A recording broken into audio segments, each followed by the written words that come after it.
ప్రార్థన చేసుకున్నాం. మమ్మల్ని నీటిగా ప్రేమిస్తున్న మా ప్రియ పరలోకపు తండ్రి,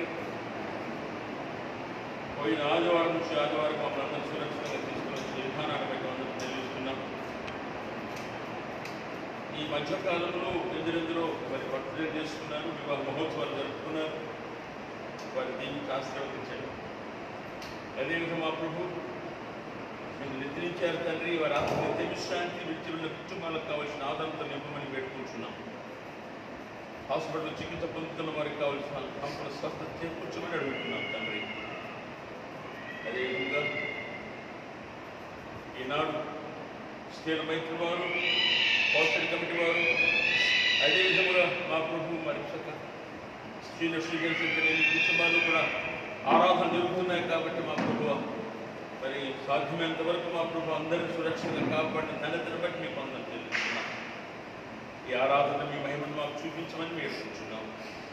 కాబట్టి ఆరాధన ప్రారంభించే వరకు వాక్యం చదువుతూ ధ్యానిస్తున్నప్పుడు మీ ఆత్మకృప దయచేస్తూ సాతాన శక్తులు దూరపరిచి మీరే మీ పరిశుద్ధాత్మని బలపరచమని ఇక్కడున్నటువంటి మా ప్రభు ఈ కార్యక్రమం ద్వారా మేము స్తుతిస్తున్నాం. మరి మా ప్రభు ప్రతి ఒక్కరికి కావాల్సిన దీవులను అందించమని ఈ శుభదినం మా ప్రభుదినం మరి రాబోతున్న దినం మరి ఆదివారం మరి ఎందుకు చిత్తమైతే తండ్రి మరి ఎలాంటి సమయం సమకూరుస్తారో మా ప్రభు చిత్తం ఏదేమైనప్పటికీ మా ప్రభు అందరూ కూడా ఆశపడుతున్న పరిస్థితులు తండ్రి మీరు ఏ విధంగా చక్కపరిచి మీరు నడిపిస్తారు మీకే అప్పచెప్తున్నాం. కాబట్టి ప్రతికాన్ని దీవించి ఆశీర్వదించి కాపాడమని మా ప్రభువును ప్రియ రక్షణ క్రీస్తు ద్వారా మేము మాట్లాడుతున్నాం తండ్రి. ఆమేన్. ఆంధ్ర క్రైస్తవ కీర్తనల పుస్తకంలో నుండి 20వ పాట పాడుకుందాం. చివరి వచ్చిన పాడినప్పుడు మనం అంతా నిల్చుంచుతూ మరి దేవుని జ్ఞాపకం చేసుకుందాం. ఆంధ్ర క్రైస్తవ కీర్తనల పుస్తకంలో నుండి 20వ పాట చివరి వచ్చిన పాడినప్పుడు సంఘం అంతా నిల్చుంచుకోవాలి. మరి దయచేసి సంఘం అంటే ఇంటి దగ్గర ఉన్న వారందరూ కూడా నిల్చుంచుకోవాలి. పరిశుద్ధ పరిశుద్ధ పరిశుద్ధ ప్రభువా వరదూతలైన నిల్వని పగలరా వరదూతలైన వరదూతలైన వరదూతలైన నిల్వని పగలరా పరిశుద్ధ జనకుడ పరమాత్మరూపుడ పరిశుద్ధ జనకుడ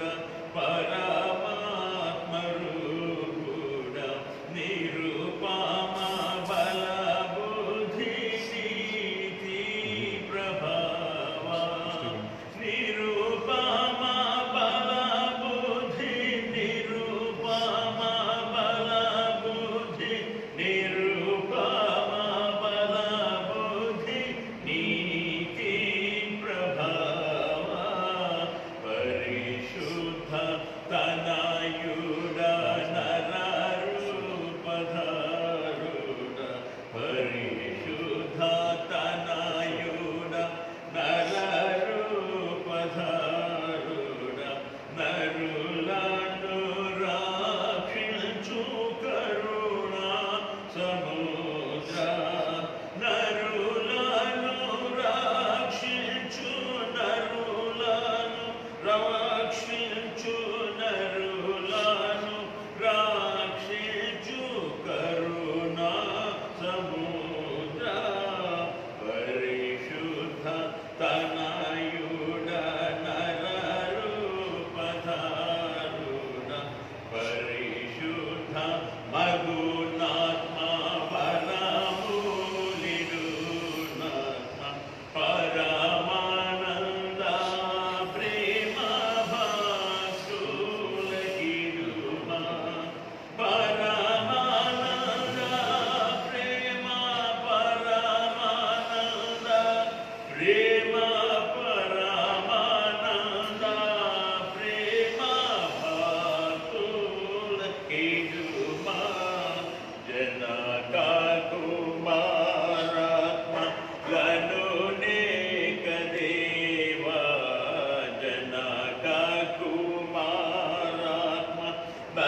ఆరంభించుదాం. మొదటి పుటలో ఉన్నటువంటి ఆరాధన క్రమం ప్రార్థించుదాం. సర్వదేవ, హృదయంలోని నీకు పట్టబయలు కోరికలని తెలిసి ఉన్నవి. ఏ రహస్యం నీకు దాగిండవు. మేము నేను సంపూర్ణంగా ప్రేమించి నీ పరిశుద్ధ నామం ఇష్టముగా మహిమపరచున్నట్టు నీ పరిశుద్ధాత్మ వేషం చేత మా హృదయముల తలంపులను పవిత్రపరచమని మా ప్రభుని యేసుక్రీస్తు ద్వారా వేడుకుంటున్నాము తండ్రి. ఆమేన్. సర్వోన్నతమైన స్థలములలో దేవునికి మహిమయు, ఆయనకి ఇష్టమైన మనుషులకు భూమి మీద సమాధానము కలుగునుగాక. ఓ ప్రభు అయిన దేవ, పరలోకపు రాజా, సర్వశక్తి గల తండ్రి అయిన దేవ, నేను స్తుతించుచున్నాను, నేను కొనియాడుచున్నాను, నిన్ను ఆరాధించుచున్నాను, నిన్ను మహిమపరచుచున్నాను. నీ మహిమాశముల గురించి నీకు కృతజ్ఞతాస్తుతులు చెల్లించుచున్నాను. అద్వితీయ కుమారుడు ఓ ప్రభు అయిన యేసుక్రీస్తు, ఓ ప్రభు అయిన దేవ, తండ్రి యొక్క కుమారుడా, లోక పాపమును మోసుకుని పోబోతూ దేవుని గొర్రెపిల్ల మమ్మల్ని కనికరించు. లోక పాపమును మోసుకొని పోవాడా మా ప్రార్థన అంగీకరించు. తండ్రి అయిన దేవుడి కుడి చేతి వైపున కూర్చున్నట్టు వాడా మమ్మల్ని కనికరించు. నీవే పరిశుద్ధుడవు, నీవే ప్రభుడవు. ఓ యేసుక్రీస్తు, నీవే పరిశుద్ధాత్మతో తండ్రి అయిన దేవుని మహిమ యందు సర్వోన్నతమైనావు. ఆమేన్. మన ప్రభుని యేసుక్రీస్తు చెప్పినదేమనగా, ధర్మశాస్త్రము, ప్రవక్తల సంగ్రహం, ఇశ్రాయేలు వినుము, మన దేవుడకు ప్రభు, అద్వితీయుడకు ప్రభు, నీవు నీ పూర్ణ హృదయంతోను, నీ పూర్ణాత్మతోను, నీ పూర్ణ మనస్సుతోను, నీ పూర్ణ బలముతోను నీ దేవుడైన ప్రభువును ప్రేమిపవడు. నీది మొదటి ఆజ్ఞ. నిన్ను వాడిని పొరుగు వారు నీ ప్రేమ రెండవ వాక్యం దాడిపట్టిదే. వీటికంటే ముఖ్యమైన ఆజ్ఞ మరేది లేదు. ఈ రెండవ ధర్మశాస్త్రం అంతటికి నీ ప్రవక్తలకు ఆధారములై ఉన్నవి. ప్రేమ గలమా ప్రియ రక్షకుడా, ప్రభువా మాము కనికరించు. మేమి ఆజ్ఞలు గైకొనుటకు మాయాత్మలను ప్రేరేపించు. ప్రియులారా, దేవుని మిక్కిలి పరిశుద్ధం వాక్కు వినటకును మనము దేవుని సన్నిధిలో ఉన్నాం. కాబట్టి మోకాలుని మౌనముగా మనం పరీక్షించుకొని పశ్చాత్తాపంతోనూ విశ్వాసముతోనూ ఆయన సమీపించున్నట్లు దేవుని కృపను వెనుకదాం. మన పాప నిమిత్తం వాస్తవంగా పట్టుదలతో పశ్చాత్తాపడి మన పొరుగు వాళ్ళ ప్రేమను స్నేహములు కలిగి ఉండి ఇక నువ్వు దేవుని ఆజ్ఞను అనుసరించి ఆయన పరిశుద్ధ మార్గములను నడుచుకొనుచు క్రొత్త నడవడికి అలవాటు నిశ్చయించుకొనుచున్న మనం మన ప్రభుని యేసుక్రీస్తు ద్వారా ఆయన మరల సమాధానపరచబడమని సర్వశక్తి దేవుని ఇచ్చా మన పాపముల దీన మనస్సు ఒప్పుకుందా.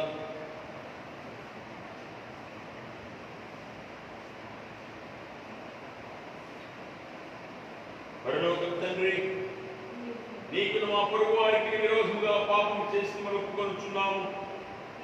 వెలుగులో గాక చీకటిలో నడిచితిమి, క్రీస్తు నామమును పలికి దుష్టత్వమును తొలగకుంటిమి.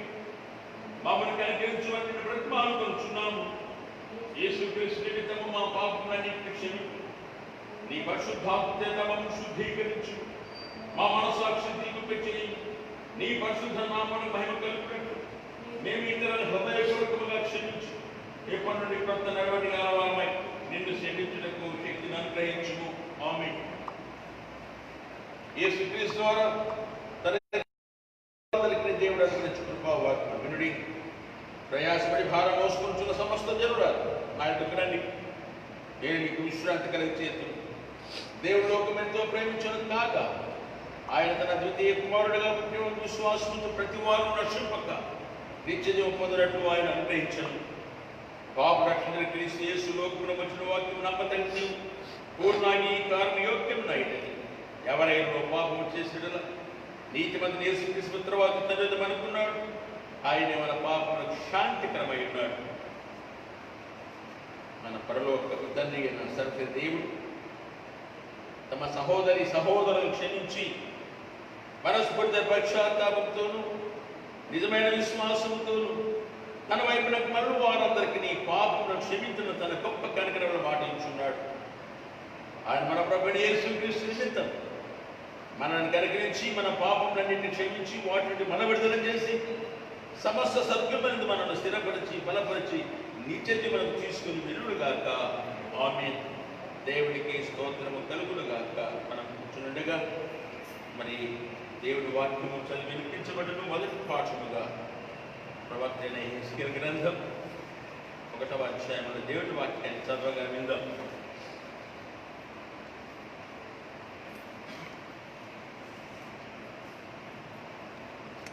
పరిశుద్ధ గ్రంథం నుంచి ప్రవక్త అయిన యెహెజ్కేలు రాసిన గ్రంథము 1వ అధ్యాయము 25వ వచనం నుంచి ప్రారంభం.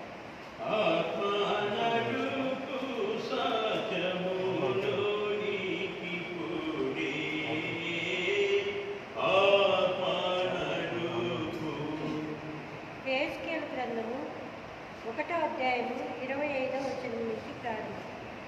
అవి నిలిచి రెక్కలను వాల్చినప్పుడు వాటి తలలకు పైగానున్న ఆకాశ మండలం వంటి దానిలో నుండి శబ్దం పుట్టింది. వాటి తలలపైననున్న ఆ మండలం పైన నీలకాంతమైన సింహాసనం ఒకటి కనబడింది. మరియు ఆ సింహాసనం వంటి దాని మీద నరస్వరూపియగు ఒకడు ఆసీనుడైనది. చుట్టూ దాని లోపట కరుగుచున్న ఇత్తడియు అగ్నియునున్నట్టు నాకు కనబడింది. నడుము మొదలుకొని మీదికి నడుము మొదలుకొని దిగువకును ఆయన అగ్ని స్వరూపంగా నాకు కనబడింది. చుట్టూను తేజమయంగా కనబడింది. వర్ష కాలమున కనబడు ఇంద్రధనుసు యొక్క తేజస్సు వలె దాని చుట్టూనున్న తేజస్సు కనబడింది. ఇది యెహోవా ప్రభావ స్వరూప దర్శనం. నేను చూసి సాగిలపడగా నాతో మాట్లాడు ఒకని స్వరము నాకు వినబడిన. ఇంతటితో దేవుని యొక్క వాక్యం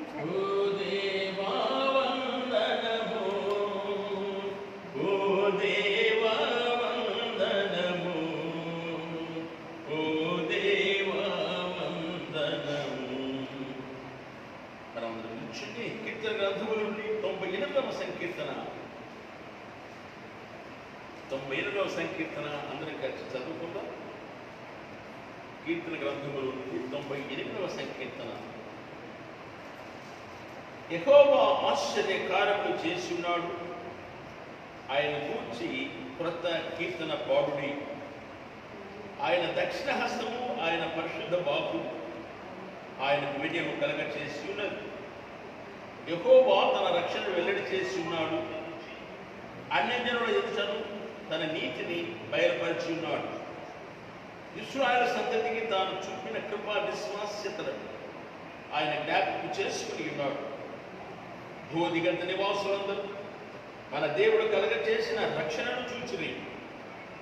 సర్వభూజనులారా యెహోవాను బట్టి ఉత్సాహించుడి, ఆర్భాటముతో సంతోషగానము చేయుడి, కీర్తనలు పాడుడి, సితారా స్వరముతో యెహోవాకు స్తోత్ర గీతములు పాడుడి. సితారా తీసుకొని సంగీత స్వరముతో గానము చేయుడి. ఊరలతోనూ కొమ్ముల నాదముతోనూ రాజైన యెహోవా సన్నిధిని సంతోష ధ్వని చేయుడి. సముద్రమును దాని సంపూర్ణతయు ఘోషించునుగాక, లోకము దాని నివాసులను కేకలు వేయుదురుగాక. ఆయన సన్నిధిని నదులు చప్పట్లు కొట్టునుగాక, కొండలు కూడి ఉత్సాహదని చేయునుగాక. భూమికి తీర్పు తీర్చుటకై నీతిని బట్టి, లోకములకు తీర్పు తీర్చుటకై న్యాయమును బట్టి, జనములకు తీర్పు తీర్చుటకై యెహోవా వేంచేసి ఉన్నాడు. తండ్రి కుమార శుద్ధాత్మకులు తగు స్తుతి మహిమలు కలుగుగాక. ఆదినిప్పుడు నెల్లప్పుడు అయినట్లు యుగములనౌనుగాక. తండ్రి కుమార శుద్ధాత్మకులు తగు స్తుతి మహిమలు 2వ పాఠము వినిపించబడను. అపోస్తలుడు పౌలు కొరింథీయులకు రాసిన 2వ పత్రిక 13వ అధ్యాయమున దేవుని వాక్యం. పరిశుద్ధ గ్రంథం నుంచి 2వ పాఠముగా అపోస్తలుడైన పౌలు 2వ కొరింథీయులకు రాసిన పత్రిక 13వ అధ్యాయము 11 నుంచి చివరి వరకు రాయబడిన దేవుని యొక్క వాక్యం చదవగా,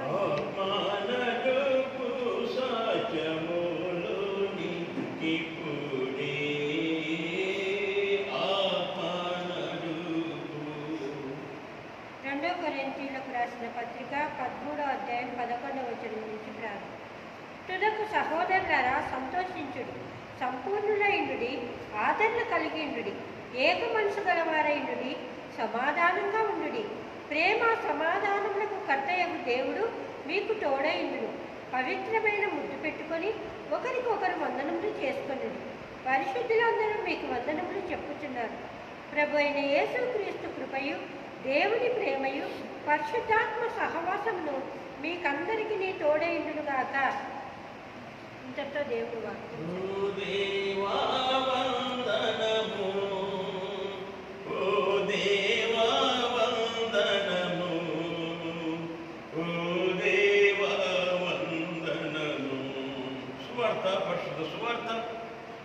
పరిశుద్ధ మత్తయి రాసిన శుభవార్త 28వ అధ్యాయం 16వ వచనం ఉంచిన దేవుని వాక్యాన్ని చదవగా మనందరం లేచి నిల్చుందాం.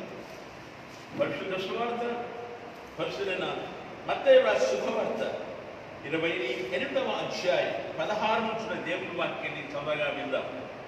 ఆత్మానడుపు సాచములోనికి పుడే, ఆత్మానడుపు. మత్తయి సువార్త 28వ అధ్యాయం 16వ వచనం. 11 మంది శిష్యులు యేసు తమకు నిర్ణయించిన గలిలయలోని కొండకు వెళ్ళిరి. వారు ఆయనను చూచి ఆయనకు మొక్కిరి గాని కొందరు సందేహించిరి. అయితే యేసు వారి యొద్దకు వచ్చి, పరలోకమందును భూమి మీదను నాకు సర్వాధికారం ఇయ్యబడి ఉన్నది, కాబట్టి మీరు వెళ్ళి సమస్త జనుల శిష్యులుగా చేయుడి. తండ్రి యొక్కయు, కుమారుని యొక్కయు, పరిశుద్ధాత్మ యొక్కయు నామములోనికి వారికి బాప్తిసమిచ్చుచు, మీరు ఏ ఏ సంగతులను ఆజ్ఞాపించుతున్నో వాటిని గైకొనవలెనని వారికి బోధించుడి. ఇదిగో నేను యుగ సమాప్తి వరకు సదాకాలం మీతో కూడా ఉన్నానని వారితో చెప్పును. ఇది దేవుని వాక్యం. ఓ క్రీస్తు స్తోత్రములు, ఓ క్రీస్తు స్తోత్రములు, ఓ క్రీస్తు స్తోత్రములు. దయచేసి కూర్చున్నాం. ఆంధ్ర క్రైస్తవ కీర్తన పుస్తకంలో నుండి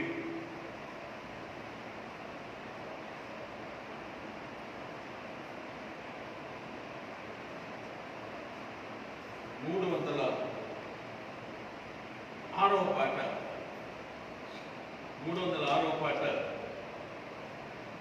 చివరి 2 వచనములు మాత్రం పాడుకుందాం.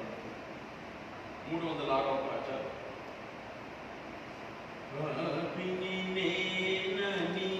ప్రభు పదముల కడ ప్రార్థన సేయుము ఓ మనసా, పాపిని నేనని ప్రభు పదముల కడ ప్రార్థన సేయుము ఓ మనసా.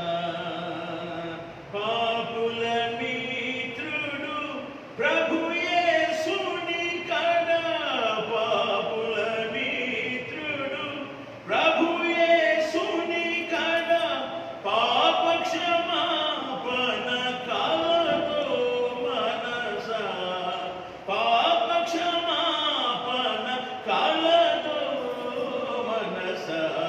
పాపిని నేనని ప్రభు పదముల కడ ప్రార్థన సేయుము ఓ మనసా. మరణము నొందియు మరల సజీవుడై మనుజుల కగుపడే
పాపిని నేనని ప్రభు పదముల కడ ప్రార్థన సేయవే ఓ మనసా. పాపిని నేనని ప్రభు పదముల కడ ప్రార్థన సేయవే ఓ మనసా.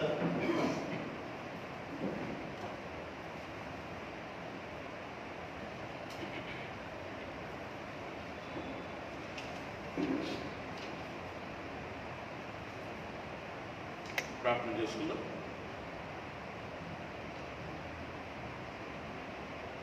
గొప్ప దేవ, మా ప్రభువా, మా రక్షక, మా మంచి దేవ, ఆ మంచిని కొరని మీరు కాపాడుతున్న మా తండ్రి, మీ బిడ్డలం తండ్రి, మిమ్మల్ని నమ్ముకున్న వారు, మీ మీద ఆధారపడ్డవారు కాబట్టి మీ సంరక్షణ, భద్రత, కాపుదల ఉన్నది. మాట తప్పని దేవుడిగా ఆదరణకర్తగా ఉండి కునుకగా నిద్రపోక మమ్మల్ని చూస్తూ కాపాడుతున్న మా రక్షక, మరొకసారి మీ పాదములకు వందనం చెల్లిస్తున్నాం. మరి సమయంలో మా ప్రభు, మీ ప్రశస్తమైన వాక్యం మేము ధ్యానం చేస్తున్నాం. మేమైతే అయోగ్యులము తండ్రి, మీ వాక్యం ధ్యానించేటువంటి ఘనత మీరు మాకు ఇచ్చారనగా మీరు మాలో ఉండి మా ప్రభువ సహాయం దయచేయమని వేడుకొచ్చున్నాం. మరొకసారి అడుగుతున్నాం, సాతాను శక్తి దూరపరచండి. మీ వాక్యం మా ప్రభువ మీరే వినిపించు మా ప్రభు.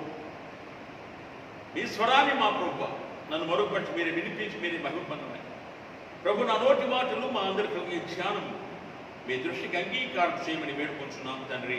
ఆమేన్. మరొకసారి ప్రభువైన యేసు నామమున అందరికీ శుభములు, వందనములు తెలియజేస్తున్నాను. మరి దేవాది దేవుడు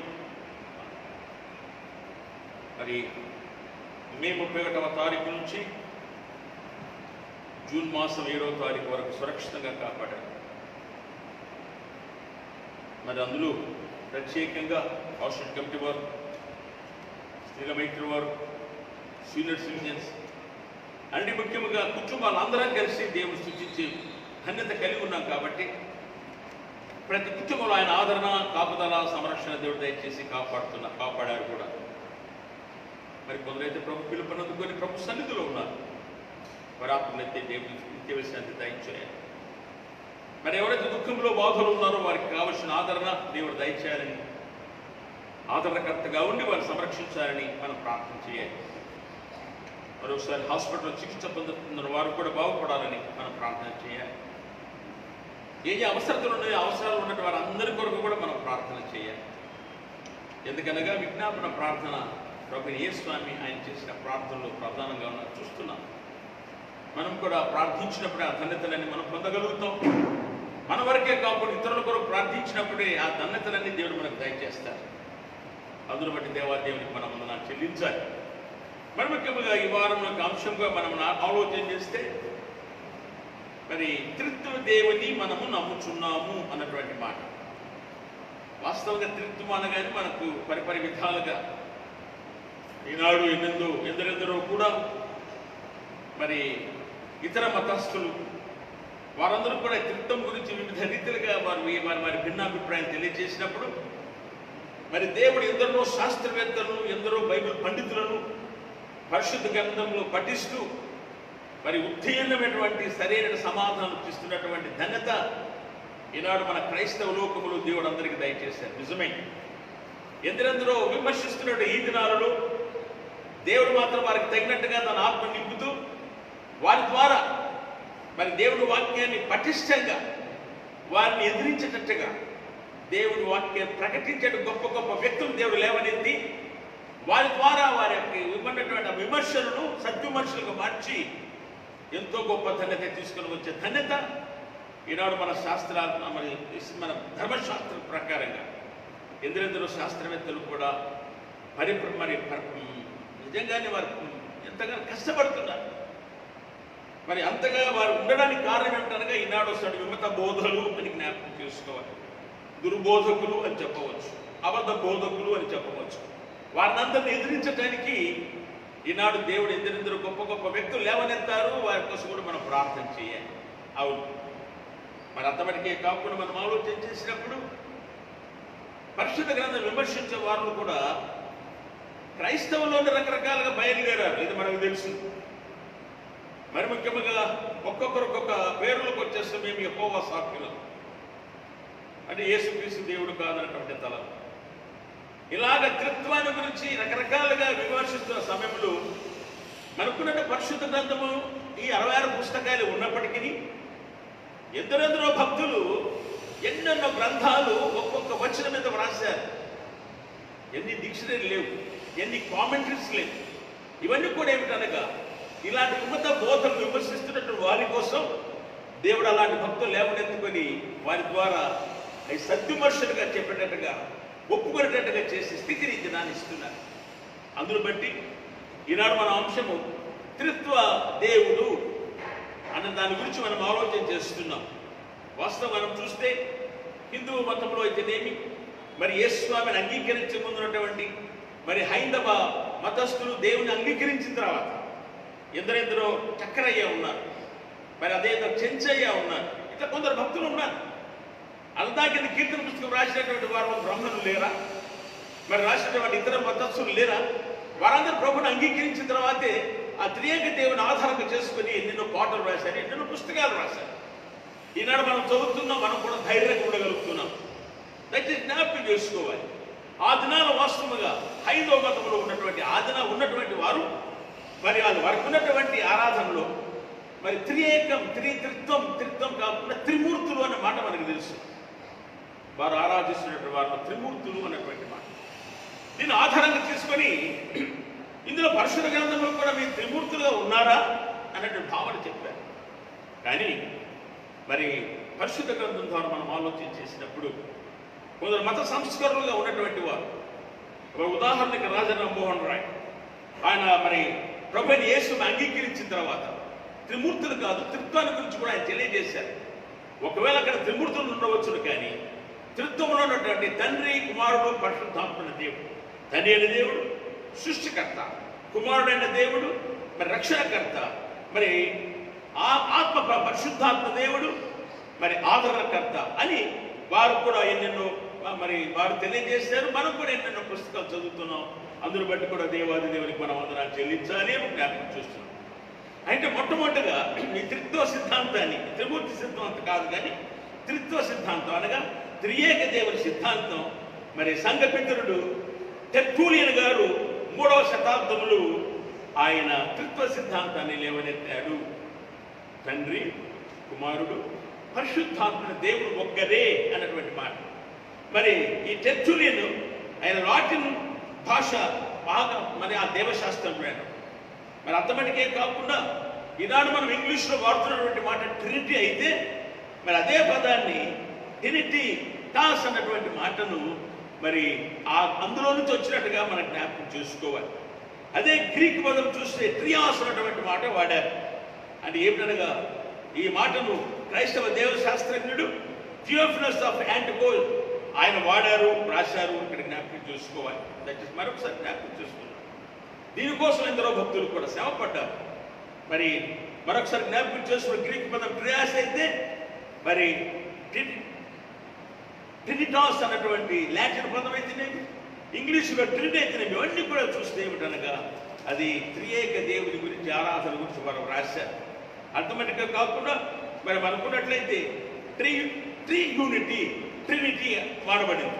ట్రీ యూనిటీ అన్నట్టుగా మనం చూస్తాం. ట్రై యూనిటీ అంటే ముగ్గురైనటువంటి ఒకే ఒక్క దేవుడు, త్రియేక దేవుడు అన్నటువంటి మాట.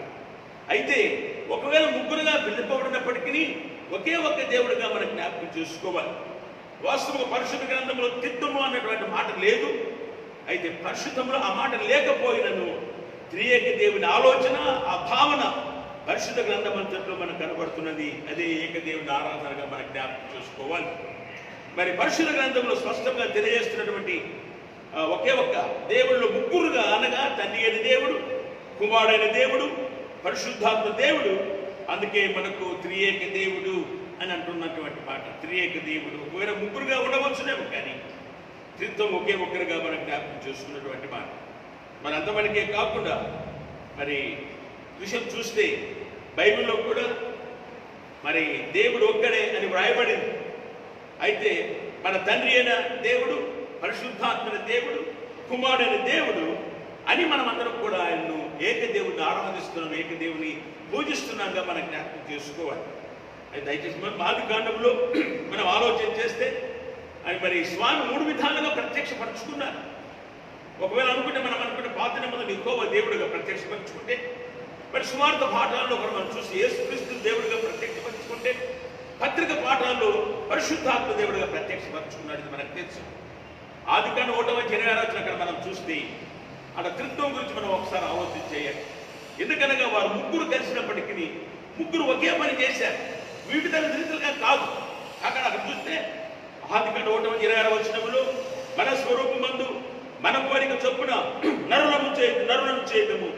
దయచేసి గమనించాలి, మనము అన్నటువంటి మాట అనగా తండ్రి అయిన దేవుడు సృష్టికర్తగా, కుమారుడైన దేవుడు రక్షణకర్తగా, పరిశుద్ధాత్మ దేవుడు ఆదరణకర్తగా. దయచేసి ఇక్కడ ఆ ముగ్గురుని గురించి కూడా మనం జ్ఞాపకం చేసుకోవాలి. నాకు అనుకున్నాం మరి కొత్త నిబంధనలో సువార్తలో యేసుక్రీస్తు దేవుడైతే, పాత నిబంధనలో యెహోవా దేవుడైతే, మరి పత్రిక పాఠాలు మనం చూస్తే మరి పరిశుద్ధాత్మ దేవుడిగా మరి ఇక్కడ మనం జ్ఞాపకం చేసుకోవాలి. మరి ఏదేమైనప్పటికీ మరి వారు తమ ధర్మాలను నిర్వర్తించారు. అప్పుడు ఆ సమయంలో అందరూ బట్టి వారు ఆరాధింపబడుతున్నట్టుగా మనం జ్ఞాపకం చేసుకోవాలి. మరి తండ్రి, కుమారుడు, పరిశుద్ధాత్మ ఒక్కటే శక్తి ప్రభావం ఉన్నట్టుగా అనేక చోట్ల మనం చూడగలుగుతున్నాం. దయచేసి జ్ఞాపకం చేసుకోవాలి.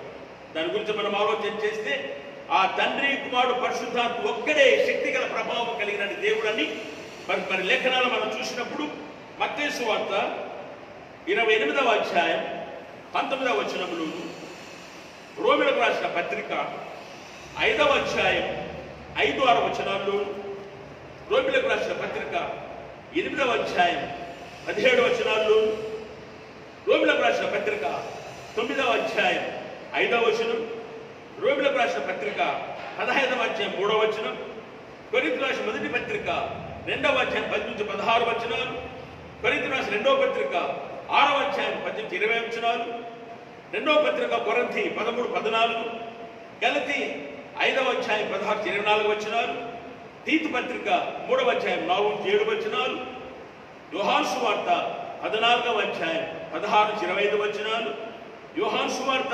15:26 యోహాను రాసిన మొదటి పత్రిక 3:23-24 4:2 ఇవన్నీ కూడా ఏమిటనగా త్రియేక దేవుడు ఒకే శక్తి ప్రభావం కలిగి ఉన్న దాని కొరకు ఈ రెఫరెన్స్ చెప్పవలసి వచ్చింది అనుకోవచ్చు. మనం ఇన్ని రెఫరెన్స్ అనుకోవచ్చు, కానీ ఉన్న విషయం ఏమిటనగా ఆ త్రియేక దేవుడు తండ్రి, కుమారుడు, పరిశుద్ధాత్మ ఒకటే శక్తి ప్రభావం ఉన్నట్లు ఈ ఇక్కడ చెప్పినటువంటి మరి లేఖన భాగాల్లో మనం జ్ఞాపకం చేసుకోవచ్చు. దయచేసి జ్ఞాపకం చేసుకోవాలి.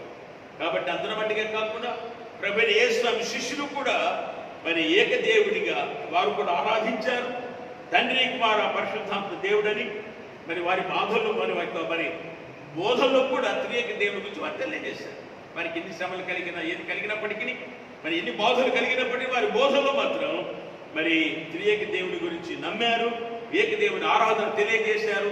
ఏకదేవుని ఆరాధన విడుదలగా వారు మార్చే శక్తిని వారు కలిగి ఉన్నారు. కారణం త్రియేక దేవుని యొక్క శక్తి వల్ల మనం జ్ఞాపకం చేసుకోవాలి. అదేంటో ఆదికాండం 3:22 అక్కడ చూస్తే ఏదేను తోటలోని ఆదాము హవ్వలను పంపివేశాడు. దయచేసి గమనించాలి. ఎందుకో తెలుసా? ఆదాము మనలు ఒకని వంటి వాడు ఆయను.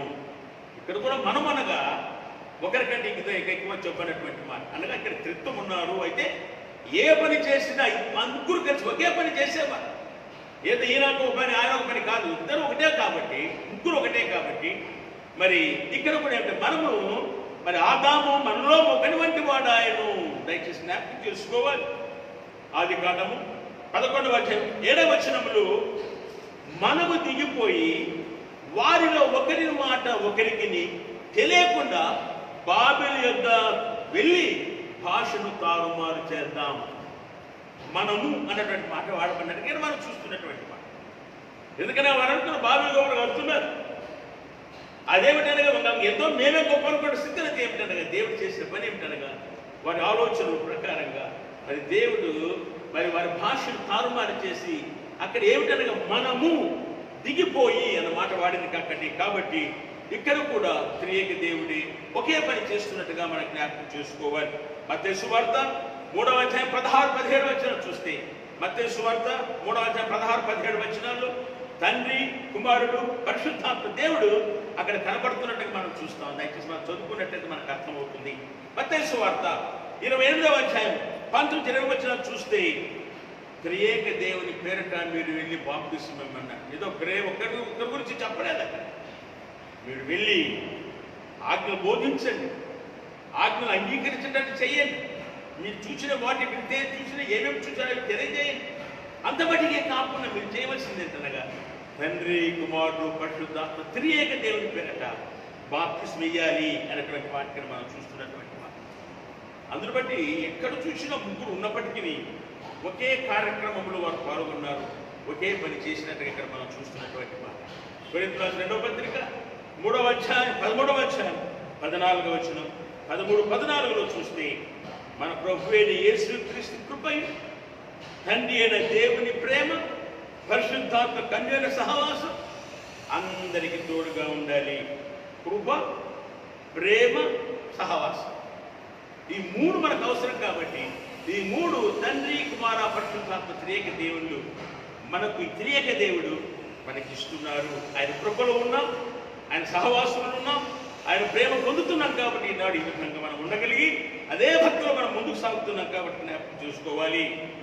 అందుకని దాకా చదివినటువంటి పాత్ర బదుల పాఠములకు వెళ్తే మరి అది యెహెజ్కేలు గ్రంథములు మరి ఆ అధ్యాయం 1వ అధ్యాయంతో కూడా మనకు కాదు, యెహెజ్కేలు గ్రంథమంతా కూడా మనం పఠించినట్లయితే యెహెజ్కేలు దేవుడు ఆయన ఒక ప్రవక్తగా, యాజకుడిగా దేవుడు ఆయన పిలుచుకున్నాడు. యూదా చరిత్రలో వారి చీకటి కాలం 70 సంవత్సరాలు వారు బబులోను బానిసలుగా ఉన్నటువంటి పరిస్థితులు. మరి ఈయన కూడా అక్కడ బానిసలుగా ఉన్నాడు. అది ఏదేమటికని మరి దేవుని గురించి తెలియచేసి ఆ సత్యాలను ఆయన బయలుపరిచి యెహెజ్కేలు ప్రవక్త ఆ చీకటి కాలంలోనే దేవుని గురించి తెలియచేసినట్టుగా అక్కడ మనం చూస్తున్నటువంటి మాట. ఎందుకనగా మరొకసారి ఏంటంటే త్రియేక దేవుళ్ళు మొదటి వ్యక్తి లేదా మొదటి వారైనటువంటి దేవుడు మరి దేవుని గురించి వ్రాయబడింది. బబులోను చెరలో ఉన్నప్పటికీ మరి ఏమిటనగా ఆ దేవుడు అక్కడ ఎండిన ఎముకల గురించి కూడా మనం చూస్తున్నటువంటి మాట. అవి ఏమిటనగా అలాంటి స్థితిలో ఉన్నటువంటి వారు మరి జీవబాయి ఊదనంటే ఇక్కడ కూడా తండ్రి, కుమార, పరిశుద్ధాత్మ త్రియేక దేవుడు పనిచేస్తున్నట్టుగా మనం జ్ఞాపకం చూసుకోవాలి. ఎందుకనగా ఇక్కడ చూసినట్లయితే ఆ త్రియేక దేవుని మనం దీవెన పొందాలంటే ఆ ప్రవక్త యెహెజ్కేలు చెప్పినటువంటి మాట ఏమిటనగా వచ్చే జ్ఞాపకం చూసుకుందాం. మరి ఏమిటంటే పాపంలో ఉన్నటువంటి మార్గాన్ని, పాప మార్గంలో విడిచి దేవుని వైపు తిరగాలి. వచ్చే జ్ఞాపకం చేసుకుందాం. రెండవదిగా ఏమిటనగా మనం చేస్తున్న అక్రమ క్రియలు అన్నిటిని విడిచిపెట్టాలి. మన ముందు మాట ఏమిటనగా నూతన హృదయం కావాలి, నూతన బుద్ధి కావాలి, అది తెచ్చుకొనుడి. ఎవరి గురించి? త్రియేక దేవుడు ఇస్తున్న ధన్యతలో యెహెజ్కేలు గ్రంథం 18వ అధ్యాయం 31-32 వచనాలు దేవుడు వాక్కు అక్కడ జ్ఞాపకం చేస్తున్నారు. ఇది దేవుడే చెప్తున్నటువంటి మాట. అది ఏమిటనగా మరి మీ మనస్సు మార్చుకోవాలి, మీ అక్రమ క్రియలు విడిచిపెట్టాలి, అప్పుడు ఆ త్రియేక దేవుని దేవుడు పొందుతారు అన్నటువంటి మాట ఇక్కడ మనం చూస్తున్నట్టుగా మనం జ్ఞాపకం చేసుకోవాలి. అంతమటికే కాకుండా మరణము నొందువారు మరణమును పొందుటను బట్టి నేను సంతోషించువాడును కాదు, ప్రవక్త యెహెజ్కేలు వారు చెప్తున్నటువంటి మాట. మరి ఎందుకనగా మీరు అలా మరణించడం కాదు, కానీ మీరు మనస్సు త్రిప్పుకొనుడి, అప్పుడు మీరు బ్రతుకుదురు. ఇది దేవుని మాట. ఎక్కడ మొదటి త్రియేక దేవుళ్ళు మొదటిగా ఉన్నటువంటి యెహోవా వాక్కు ఇదిగా ఇక్కడ మనం జ్ఞాపకం చేసుకోవాలి. మరి అంతమటికే కాకుండా మరి ఆ తండ్రి గురించి మనం తెలుసుకున్నటువంటి మాట. ఇంకొక మాట మనం ఆలోచించే యెహెజ్కేలు గ్రంథం 17వ అధ్యాయం 22-24 వచనములు కుమారుడు గురించి చెప్పబడుతుంది. దయచేసి ఇంతవరకేమో తండ్రి అని దేవుడు చెప్పారు. మరి త్రిత్వములో రెండవ వ్యక్తి లేదా రెండవ వ్యక్తి అయినటువంటి లేదా రెండవ ఉన్నటువంటి వారుగా ఉన్నటువంటి ప్రభుని యేసుక్రీస్తు ఇక్కడ మనం చూస్తున్నటువంటి మాట ఎంత తెలుసా? ఇక్కడ కూడా త్రిత్వాన్ని మనం ఆలోచన చేస్తున్నాం. ఆ 17వ అధ్యాయం 2-24 వచ్చిన అక్కడ చూస్తే ఒక ఎత్తైన దేవదారు వృక్షం ఉందట. అందులో ఎత్తులో ఉన్న ఒక కొమ్మను చున్నటువంటి చిన్న కొమ్మను తీసుకున్నాడట. దాన్ని తీసుకున్న ఎత్తైన పర్వతం మీద పడి నాటాడట. అది శాఖలుగా మరి ఎంతగానో ఫలించిందట. మరి అంత విస్తరించడం అందును బట్టి సకల జాతులన్నీ కూడా అక్కడికి వచ్చాయి. ఎవరికి కూర్చోబడిందంటే యేసు స్వామికి పోల్చబడింది, కుమారుడిగా పోల్చబడింది. అదేమిటనగా ఎత్తైన పర్వతం అంటే ఈనాడు శాఖలు ఎక్కడ ప్రపంచమంతటా కూడా ప్రభువుడిగా మార్చబడ్డానికి కారణం ఏదో చిన్న మొక్క. అది ఏమిటనగా ఈనాడు ప్రపంచమంతటా కూడా ప్రార్థించి అందరూ ప్రభు బిడ్డలుగా మార్చబడుతున్నారు అన్నటువంటి మాట ఏమిటంటే, మొదట తండ్రి అయిన దేవుడు, మరి ఇక్కడ ఏమి చూస్తే కుమారుడైన దేవుడు, ఇప్పుడు పరిశుద్ధాత్మ దేవుడి గురించి ఆలోచన చేస్తే యెహెజ్కేలు 30వ అధ్యాయంలో అక్కడ మనం చూస్తున్నటువంటి మాట ఏమిటనగా, ఒక లోయ, ఎక్కడెక్కడ విడిపోబడినటువంటి మరి ఎముకలు ఉన్నాయి, ఒకవైపు గొర్రెలు ఉన్నాయి, ఒకవైపు మరి కాళ్ళు ఉన్నాయి, మరి ఒకవైపు చేతులు వివిధ విధాలుగా పడిపోయినటువంటి మరి విభాగాలుగా మనం చూస్తున్నటువంటి ఎక్కడెక్కడో పడిపోయాయి. కానీ అక్కడ వాడబడినటువంటి ఏంటంటే 30వ వచనములు, అదిగో నీవు ప్రవచించగా జీవాత్మ వస్తుంది, జీవవాయువు వస్తుంది, ఆ జీవాత్మ పరిశుద్ధాత్మ దేవుడు. దయచేసి గమనిద్దాం, యెహెజ్కేలు ప్రవక్తలో 12 ముగ్గురు ఇక్కడ కనబడుతున్నారు.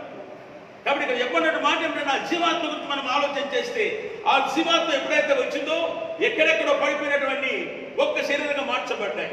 అంతవరకు ఎక్కడ కూడా తల గొర్రె ఒకవైపు ఉంది, ఒకవైపు కాళ్ళు ఉన్నాయి, ఒకవైపు చేతులు ఉన్నాయి. కానీ ఎప్పుడైతే జీవాత్మ వచ్చేసిందో ఆ ఎక్కడెక్కడ ఉన్నటువంటి మన వారి శరీరంలోకి రావడానికి అక్కడ జతపరచబడ్డట్టు, అంటే అన్ని కూడా ఏకమైనట్టుగా ఇక్కడ మనం చూస్తున్నటువంటి విడిపోయినటువంటి అస్థిపంజరం ఇప్పుడు ఒకే అస్థిపంజరం మార్చబడి శరీరం వచ్చేసి జీవాత్మ వచ్చిన తర్వాత మరి అక్కడ మనం చూస్తున్నటువంటి బట్టి మరి ప్రకటన 11 అంటాడు, దేవుడి ఎదుట వచ్చిన జీవాత్మ. జ్ఞాపకం చేసుకుందాం. కానీ ప్రవక్త యెహెజ్కేలు ద్వారా కూడా చెప్పినటువంటి మాటలు అక్కడ త్రిత్వం పనిచేసినట్టుగా ఇక్కడ మనం చూస్తున్నటువంటి మాట జ్ఞాపకం చేసుకుందాం. అందుకని ఆ దేవుడు అయితే చెబుతున్నాడంటే, మీ అక్రమ క్రియలు మార్చుకోండి, మీరు తావడం నాకు ఇష్టం లేదు దేవుడు అన్నటువంటి మాట, మీరు నా దగ్గరికి రండి, మీరు బ్రతుకుతారు. ఎక్కడ చూస్తేనేమో మరి క్రీస్తుమైన దేవుడు అందరు శాఖలుగా ఉన్నాయి. ఈనాటి క్రైస్తవేతరులు ఎందరెందరో కూడా ప్రభు దగ్గరకు వస్తున్నారు, ఎన్నెన్నో మతస్థులు ప్రభు దగ్గరకు వస్తున్నారు. అక్కడ క్రీస్తు చెప్పబడి ఇక్కడ చూస్తేనేమో జీవాత్మ ఆ పరిశుద్ధాత్మ దేవుడు పనిచేసినప్పుడే విడిపోయిన భాగాలు ఒకటైపోయాయి. మరి వాడు కూడా తిరిగి గొప్ప సైన్యముగా మార్చబడినట్టుగా చూస్తున్నటువంటి మాట దయచేసి జ్ఞాపకం చేసుకున్నాం. మరి నాడు నీవు నేను కూడా ఆ త్రియేక దేవుని పరిపాలన ఉన్నామన్న విషయాన్ని మర్చిపోకూడదు.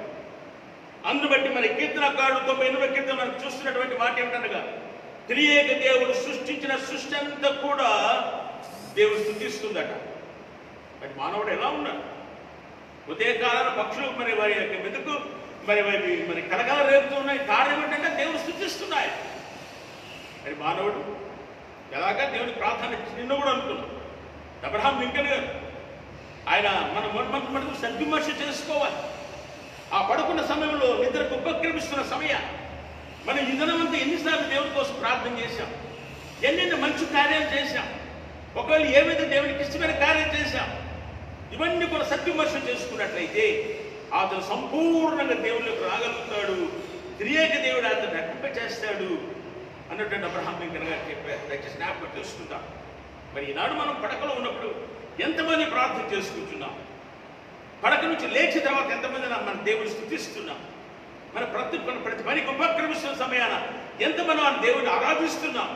దయచేసి జ్ఞాపకం చేసుకుందాం. ఇక్కడ చెప్పబడినటువంటి 9వ కీర్తన మనం ఆలోచన చేసినప్పుడు దేవుడు చేసిన మేలుకు ఈ సర్వలోకమంతా ఏం చేస్తుంది? సృష్టించిన అంతమంది ఏం చేస్తుంది? మరి దేవుడైతే మనకు మేలు చేశారు, అయితే మనం ఏం చేస్తున్నాం? మేలు పొందినటువంటి మనం ఒకసారి ఆలోచించుకోవాలి. దేవుడైతే నిజంగా నిన్నెన్నో మేలు చేశారు కాబట్టి ఈ విధంగా ఉన్నాం. మనం ఏం భయపడిపోతలేమా?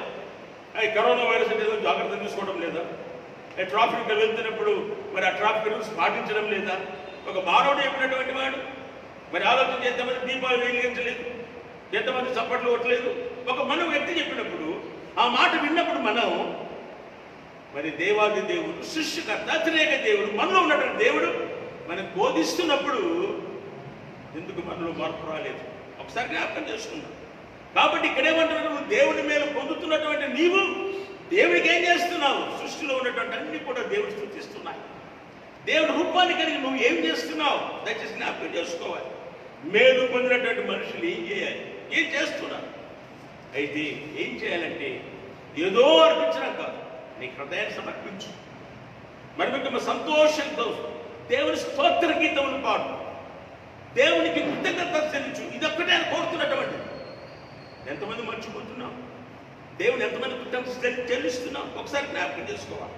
ఎందుకనగా దేవుని హస్తముగా క్రీస్తు కుమారుడిగా చెప్పబడింది. ఈ 99వ కీర్తనలో ఆయన హస్తము, దక్షిణ హస్తం, ఆ హస్తము ద్వారా మనమందరం కాపాడబడుతున్నాం. విషయం కూడా మనం పొందగలుగుతాం. నిర్గమాకాండం 15వ అధ్యాయం 6వ వచనం 12వ వచనం అక్కడ మనం చూస్తున్నటువంటిది ఏమిటనగా విజయం కలుగజేసే తిరిగే దేవుడిగా జ్ఞాపకం చేసుకోవాలి. మరి అంతమటికే కాకుండా మధ్యవర్తిగా ఉన్నట్టు దేవుడు, మరి ముఖ్యముగా మనటంటే ఆ దేవుడు యేసుస్వామి మధ్యవర్తిగా ఉన్నట్టుగా మనం చూస్తున్నాం. యెషయా గ్రంథం 59వ అధ్యాయం 16వ వచనములో, 63వ అధ్యాయం 5వ వచనములో ఏంటంటే ఆయన సహాయకుడిగా ఉండి ఆయన దక్షిణాస్తమే మనందరినీ కాపాడుతున్నది. దయచేసి జ్ఞాపకం చేసుకోవాలి.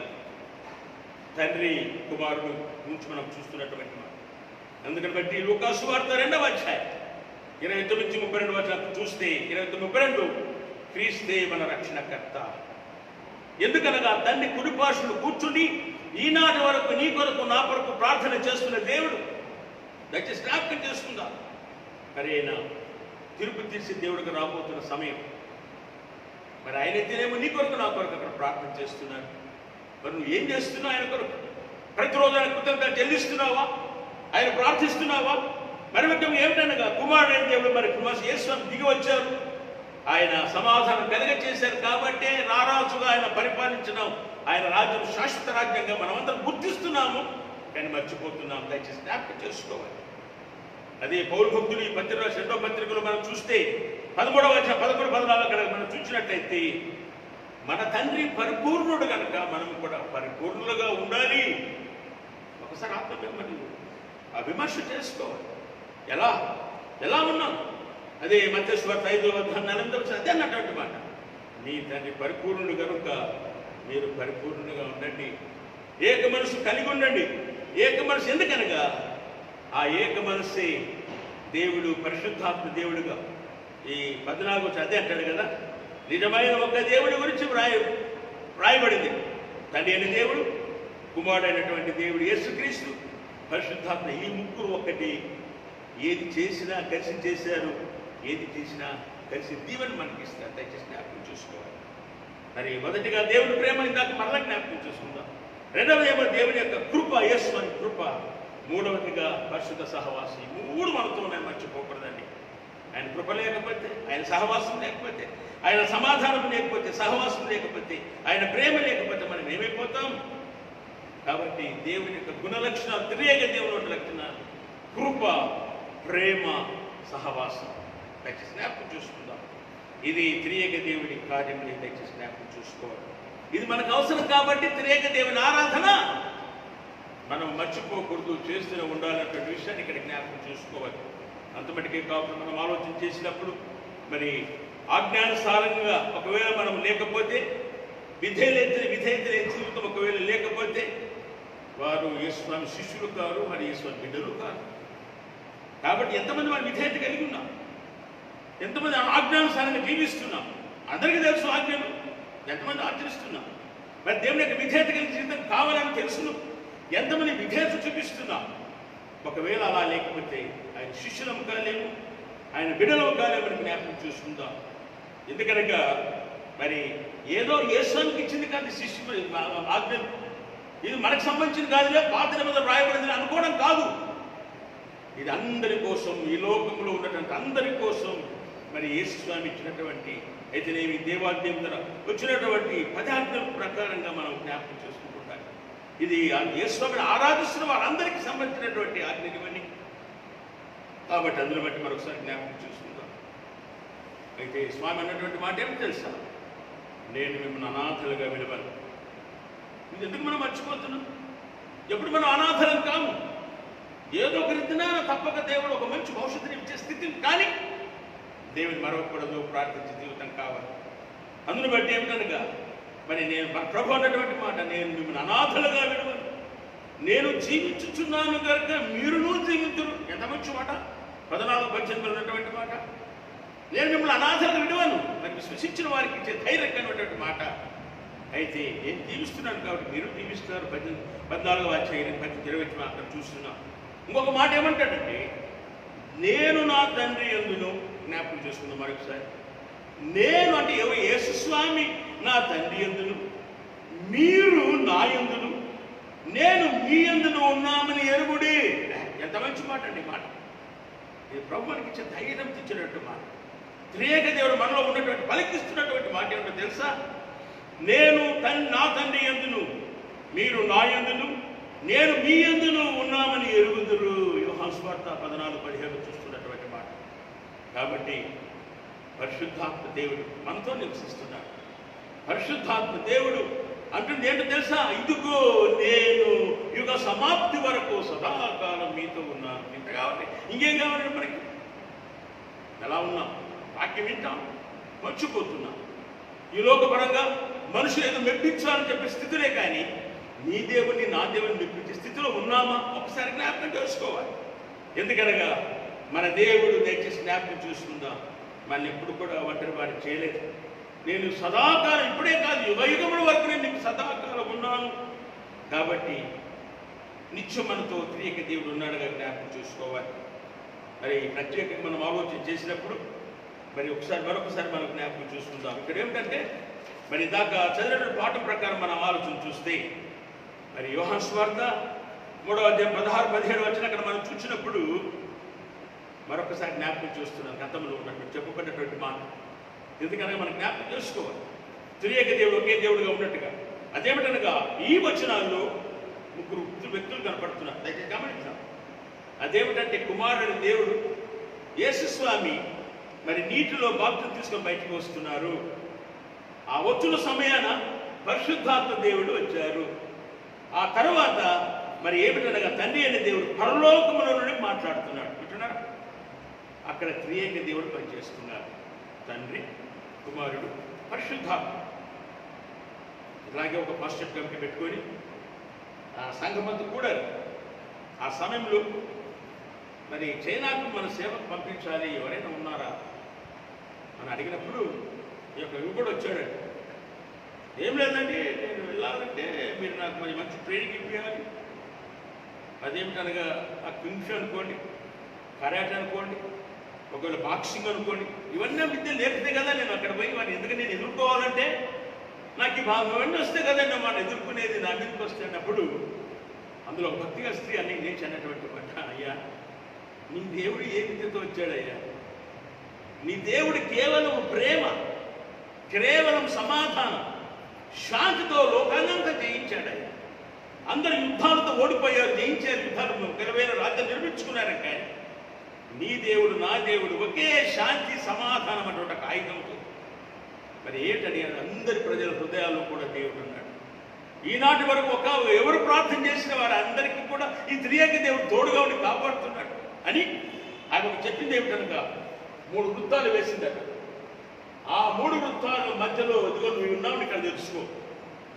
ఒకవేళ తండ్రి అయిన దేవుడు మొదటి వృత్తమైతే ఆయన్ని అనుమతిస్తే ఒకవేళ ఇంకే 2వ వృత్తం ఎవరున్నారు? యేసుక్రీస్తు ఉన్నారు. ఒకవేళ ఆయన అనుమతించాడనుకోండి, ఒకవేళ సాతాను కావచ్చు, అపవాదికి కావచ్చు, కష్టానికి కావచ్చు, ఒకవేళ అనుకుందాం. కానీ పరిశుద్ధాత్మ దేవుడు కృపాయుగము, పవిత్రాత్మ కాబట్టి ఎవరు కూడా తాకలేరు. యేసు అని చెప్పింది కూడా అదే. నేను వెళ్తే నీకు క్షేమం, ఈ ఆదరణకర్త, సత్య స్వరూపైన ఆదరణకర్త ఎప్పుడు మీ దగ్గర ఉంటాడు. కాబట్టి అన్నటువంటి మాట ఏమిటంటే ఏమి కూడా కాదు. ఒకవేళ తండ్రి అనుమతించినా, కుమారుడు అనుమతించినా ఈ పరిశుద్ధాత్మ దేవుడు శక్తి కలిగిన దేవుడు. మనం కృపాయుగంలో ఉన్నాం, పవిత్రాత్మ యుగంలో ఉన్నాం. కాబట్టి నీ ముగ్గురు ఈ త్రియేక దేవుడు మనతో ఉన్నారు. కానీ ఒకవేళ వారు వదిలిపెట్టిన, నిన్ను వదిలిపెట్టిన దేవుడు ఇదిలో ఉన్నాడు అన్నటువంటి మాట దయచేసి జ్ఞాపకం చేసుకుందాం. మరి ఈ సత్యాన్ని కూడా మనం జ్ఞాపకం చేసుకోవాలి. నిజమే, మన దగ్గర త్రియేక దేవుడు ఉన్నాడు. ఎంత శక్తి కలిగిన దేవుడు! ప్రపంచాన్నంతా కూడా మరి గడగడలాంటి యేసువామి శిష్యులు ఏ శక్తి చేత? త్రియేక దేవుడి శక్తి చేత వారందరూ కూడా లోకాన్ని తలకిందులు చేసేశారు. ముందు భయపడ్డారు కదండి. యేసువామినప్పుడు కూడా భయపడ్డారు, ఆయన పట్టుకోగానే పారిపోయారు. కానీ ఇప్పుడు ఏమైతుంది? ఆయన లేకపోయిన పరిశుద్ధాత్మ శక్తి వలన లోకాన్ని తలకిందులు చేశారు. అరే ఏంటండి, నేను మీ మాట వినాలా? మేము ఏది చూసాము, ఏది తాకాము అని మీకు చెప్పకపోతే మేము ఎట్లాగండి? మా జీవితాలు వృధా, మీరేమన్నా చేసుకోండి అన్నారు. అది ఏమిటనగా పరిశుద్ధాత్మ దేవుడి మీద ఎల్లప్పుడూ ఉన్నాడు. ఇది మనం మర్చిపోతున్నాం. మీరు ఒంటరి వారు కానే కాదు. ఆ పరిశుద్ధాత్మ దేవుడు అన్నటువంటి మాట గ్రీకు పదం పారాక్లిటాస్ అనే మాట ముఖ్యమైన ఉద్దేశం ఏంటంటే నీ ప్రక్కనే ఉన్నాడు నీ పరిశుద్ధాత్మ దేవుడు, యేసుని పంపించిన దేవుడు. ఎందుకో తెలుసా? నువ్వు ప్రార్థన చేస్తేనే ఉపయోగపడతావు. ప్రార్థన చేయకపోయా ఆయన నీలోకి రాడు. మరి ఎంత సమయం దేవుడిని కేటాయిస్తున్నావు? మరి ఎంతగా నీ పరిశుద్ధాత్మ దేవుడు సంతోషపరుస్తున్నావు? దయచేసి జ్ఞాపకం చేసుకోవాలి. తండ్రి కుమార పరిశుద్ధాత్మ ఒక తండ్రి కుమారుడు ఒకవేళ ఉన్నప్పటికీ పరిశుద్ధాత్మ దేవుడైతే దేవుడు వాగ్దానం నీ ప్రక్కనే ఉన్నాడు. నువ్వు ప్రార్థన చేస్తే నీలోకి వచ్చి ఆ కార్యం చేస్తాడు. దయచేసి జ్ఞాపకం చేసుకుంటాను. అందును బట్టి క్రీస్తుని పిలిచినటువంటి దేవుని నమ్మినటువంటి మనమందరం కూడా ఎప్పుడు కూడా మరొకరు ఏక దేవుడు. ఒకవేళ ఈ పరిశుద్ధాత్మ దేవుడు శక్తివంతుని దేవుడు. ఏ ఆత్మ కూడా ఆయన ఎదుర్కోలేదు కదా. పరిశుద్ధాత్మ దురాత్మ ఏది కూడా మన దగ్గరికి రాదు. కాబట్టి ఈనాడు ఆ ప్రార్థన ఫలితమే పరిశుద్ధాత్మ దేవుడు మనకు మన కుటుంబాలు కంచె వేశారు. కాబట్టి ఈనాడు భయంకర పరిస్థితుల నుంచి కూడా మనం కాపాడబడుతున్నామని జ్ఞాపకం చూసుకోవాలి. ఇందాక చదివిన సువార్త పాఠంలోకి వెళ్తే మరి యేసు స్వామి ఏమిటనగా ఇక్కడ రాయబడిన మాట ఒకసారి జ్ఞాపకం చూసుకుందాం. మరి యేసు స్వామి సమాధిలో ఉంచారు. మరి ఆదివారం తెల్లవారుచుండగా స్వామి చెప్పిన మాట మర్చిపోయారు. నేను తప్పక తిరిగి లేస్తానని చెప్పిన మాట మర్చిపోయారు. అయితే మగ్దలేని మరియ మరొక మరియ ఇద్దరు కలిసి సమాధి చూడడానికి వెళ్ళారు. వారు వచ్చేటప్పటికి ఏమైంది తెలుసా? పెద్ద భూకంపం రావడం. ఎందుకు కలిగింది? పరలోక దూత వచ్చారు. వచ్చిన తర్వాత ఆ రాయి కదల్చబడింది. ఎవరితో కూడా కాని సాధ్యంగా రాయి కదల్చబడి పరిశుద్ధాత్మ పంపినటువంటి దేవదూత దాని మీద కూర్చున్న. దయచేసి ఆ గమనిద్దాం, ఒకసారి ఆలోచించాలి. ఎంత ఎవరితో కూడా సాధ్యం కానటువంటి ఆ రాయి మరి ఎప్పుడైతే భూతనావస్థ భూకంపం కలగడం ఆ రాయి తొలగిపోవడం, ఆ రాయి మీద కూర్చున్నటువంటి సమయంలో మరి ఏమిటనగా ఆ దొరిలించబడింది రాయి, దాని మీద కూర్చున్నాడు. అప్పుడు వచ్చారు వెతుకుతున్నటువంటి స్త్రీలు వచ్చేసి వారు అన్నటువంటి మాట ఏమిటంటే, మీరు భయపడకండి. ఎందుకో తెలుసా? శిలువ ఇవ్వబడినటువంటి యేసుని మీరు వెతుకుతున్నారు. ఇంకా సమాధిలో ఉన్నాడు, మీరు వెతుకుతున్నారు. ఆయన లేడు, ఆయన సజీవంగా లేచాడు. కాబట్టి మీరు వెళ్ళాలని శిస్తుతో చెప్పండి, సజీవుడైన దేవుడు మరి మిమ్మల్ని కలవాలి కాబట్టి మీకంటే ముందుగా గల్లైకి వెళ్తున్నాడు వాళ్ళు చెప్పండి అమ్మా అని చెప్పారు. ఎవరు? దూత చెప్పారు. ఒక రకంగా సంతోషం, మరొక రకంగా భయం. ఆ భయం పోవాలి కాబట్టి పరిగెత్తుకొని వారు వస్తున్నారు. ఆ సమయం ప్రభు పునరుత్థాన ప్రభు నిలబడి అమ్మా మీరు భయపడకండి అని చెప్పారు. ఆ సంతోషంతో వారు స్వామి పాదముల మీద పడ్డారు. పాదముల పడద్దు మరి వారు మరి ఏమిటనగా మరి స్వామి అన్నటువంటి మాట ఏమిటంటే, పాదములను చేసిన తర్వాత భయపడకండి అమ్మా, మీరు వెళ్ళి నా శిష్యులకు చెప్పండి, గల్లీలైన వారు కలుస్తారని చెప్పండి, అక్కడ రమ్మని అన్నప్పుడు మరి ఇదంతా కూడా ఎవరనగా సమాధి దగ్గర ఉన్నటువంటి కావులుగా ఉన్నటువంటి వారు విన్నారు. విని చేసిన పని ఏంటంటే వెంటనే వెళ్ళి ఆ యూదా నాయకులకి, ఆ ప్రధాన యాజకులకు తెలియజేశారు జరిగిన సంగతి అంతా.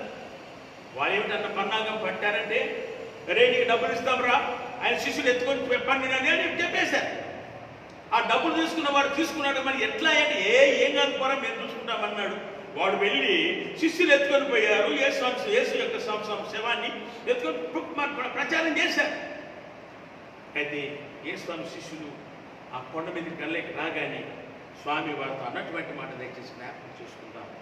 వారితో మీరేమీ భయపడకండి. అయితే స్వామి చూచారు, కొందరు ఆరాధించారు, కొందరు అనుమానించారు. దయచేసి జ్ఞాపకం చేసుకుంది. ఇది ఈనాటున్నటువంటి మానవ నైజం. మరి దేవుడి ద్వారా ఎన్నెన్ని అద్భుతాలు పొందుతున్నాం, ఎన్నెన్నో మేలు పొందుతున్నాం. కానీ స్వావిశ్వాస జీవితం ఒకసారి జ్ఞాపకం చేసుకోవాలి. అప్పుడు ఏమిటంటే ప్రభు ఏమన్నాడు తెలుసా? ఎందుకు మీరు భయపడుతున్నారు? పరలోకంలో అధికారం ఉన్నది, ఈ భూలోకంలో అధికారం ఉన్నది. ఎందుకు మీరు భయపడుతున్నారు? దయచేసి జ్ఞాపకం చేసుకున్నటువంటి మాట. అయితే మీరు ఇది చేసిందని తెలుసా? సర్వలోకానికి వెళ్ళండి, తండ్రి కుమార పరిశుద్ధాత్మ. ఎందుకనగా ముగ్గురు ఒకటే కాబట్టి ఒకవేళ కుమారుడు మాట్లాడుతున్న మాట తండ్రిని కానీ మరి ముఖ్యంగా పరిశుద్ధాత్మ వేరు చేయలేదు. ముగ్గురు ఒక్కటే కాబట్టి ఏమంటున్నాడు? తండ్రి కుమారుడు పరిశుద్ధాత్మ ఆ దేవుని పేరిట, ఏకైక దేవుని పేరిట మీరు బాప్తిసం ఇవ్వండి, అందరి శిష్యులుగా చేయండి. ఆ శిష్యులుగా ఉన్నటువంటి వారు దేవుని వాక్యాన్ని ప్రకటించండి, దేవుని వాక్య ప్రకారంగా ఆజ్ఞ ప్రకారం జీవించాలి, వారికి తెలియజేయండి అంటూ ఒక మంచి మాట ఏమంటున్నారు. దయచేసి గమనిద్దాం. మత్తయి సువార్త 1:23 వచనంలో ఇమ్మానుయేలు దేవుడు మనకు తోడుగా ఉండే దేవుడు. ఇక్కడ ఏం చెప్తున్నారు తెలిసిన? మత్తయి సువార్త 18:20 వచనంలో యుగ సమాప్తి వరకు సదాకాలం మీతో ఉన్నారు. ఎంత మంచి మాట! మొత్తం ఆయన పుట్టినప్పుడు ఏమో ఇమ్మానుయేలు దేవుడు మనకు తోడుగా ఉండే దేవుడు ఎప్పుడైనా సరే. ఇప్పుడు తిరిగి లేచిన దేవుడు ఏమంటున్నాడు తెలుసా? యుగ సమాప్తి వరకు సదాకాలం నేను మీతో ఉన్న దేవుడను, అందుని బట్టి నేను మిమ్మల్ని అనాథలుగా విడవను. ఇవన్నీ కూడా మనం జ్ఞాపకం చేసుకోవాలి. ఎందుకనగా ఈ పరిశుద్ధాత్మ దేవుడు మనసులో నివసిస్తున్నాడని యోహాను సువార్త 14:17 చెప్పబడింది. కాబట్టి యుగ సమాప్తి వరకు సదాకాలం మనతో ఉన్న త్రియేక దేవుడుగా మనం ఆరాధించాలి. ఆ నిత్యం మనతో ఉన్నటువంటి కొంత విషయం జ్ఞాపకం చేసుకున్నాం. ఈరోజు విద్యార్థుల ఆదివారం 2 అంశాలు ఇచ్చారు. ఒకటేమో త్రిత్వం గురించి ఏమో మనం మాట్లాడుకోమన్నారు. రెండవది విద్యార్థుల ఆదివారం ఒకవేళ అవసరం కాకపోయినా అయినా కొన్ని మాటలు తెలుసుకుందాం. అదేమిటనగా దేవుని పరమైన జ్ఞానము మరియు తెలివి. ఇది విద్యార్థుల ఆదివారం జ్ఞాపకం చూసుకుందాం. ఎందుకు నేను మాట తెలియాల్సి ఉంటున్నా అంటే, ఈ లాక్డౌన్ సందర్భంగా విద్యార్థులు అందరూ కూడా ఇళ్ళ దగ్గరే ఉన్నారు. కొందరు ఏమన్నారు తెలుసా? మా బిడ్డలతో ప్రార్థన చేయలేదు. కానీ ఈ లాక్డౌన్ సందర్భంగా చిన్నవాడితో పెద్దవాడితో అందరూ ప్రార్థన చేస్తున్నాం. ఎంత మంచి మాట! అందరూ వాక్యం చదువుతున్నారు మా పిల్లలు. ఎంత మంచి మాట! ఒకవేళ లాక్డౌన్ ఉండవచ్చునేమో కానీ మా పిల్లలు మాత్రం దేవుడి వాక్యం చదువుతున్నారు, ప్రార్థన చేసుకుంటున్నారు. ఒకసారి జ్ఞాపకం చేసుకుందాం. మరి అంటే మంచి అవకాశం అయితే ఏదేమైనప్పటికీ దేవుడిచ్చేది జ్ఞానము, దేవుడిచ్చేది తెలివి. అది విద్యార్థులకు అవసరమైందే తెలివి. మరి ఎందుకనగా యథార్థవంతుల వర్ధన చేసేది దేవుడిచ్చే జ్ఞానం. యథార్థవంతుడే మరి కేడుముగా ఉండేటువంటి స్థితి దేవుడిచ్చేటువంటి జ్ఞానం. ఇవన్నీ కూడా మరి దేవుడిచ్చిన బుద్ధి అది కాపాడుతుందట, వివేచన కావలిగా ఉంటుందట. మరి దుష్టుల మార్గం ఒకవేళ ఉన్నప్పటికీ గమనిద్దాం, ఇది ఎప్పుడు కూడా మర్చిపోకూడదు. మనం ఆయనలో ఉన్నప్పుడు ఎన్నెన్నో దుష్ట మార్గాలు, దుష్టులుగా ఉన్నటువంటి దుష్ట ఆలోచన చేస్తారు మన కోసం.